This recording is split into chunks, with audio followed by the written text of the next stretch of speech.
Well, I'm joined by Michael Bociurkiw, a global affairs analyst and senior fellow at the Atlantic Council. What do you think that the point of this incursion into Russian territory is by Ukraine? Sure. Well, it's becoming more clear day by day, and that is for the Ukrainians to, through military means, which will, evolve into political means, to push Mr. Putin back to the negotiating table, and also to divert Russian manpower and equipment from the front line to the Kursk area. In fact, the Wall Street Journal reported this morning that U.S. officials have confirmed that some Russian forces have been moved. So I think the longer the Ukrainians stay, the more land they seize, the pressure will build on Mr. Putin, and especially when the war comes to the doorsteps of ordinary Russians. But if the Ukrainians succeed further and Mr. Putin is humiliated further, he may end up not at the negotiating table with a seat, but rather on the menu. In other words, the talks will be in Ukraine's favor rather than his.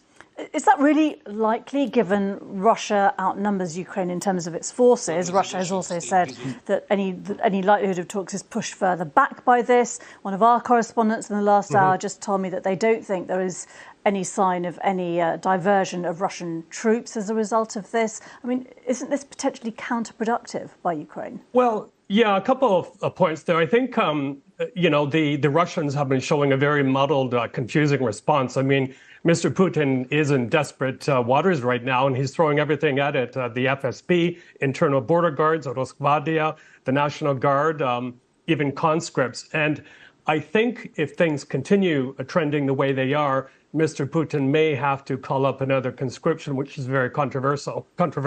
Another quick point, if I may, in terms of this war affecting the kind of Russian attitudes as well, if the elites start to get nervous or anxious and start leaving or moving some of their assets out of Russia, that will put additional pressure on Mr. Putin to sue for peace, hopefully, to meet the Ukrainians, at least talk about what they can swap in terms of land and POWs. Again, is that really likely, given the weakness of Ukraine's overall military force compared with overall Russian strength?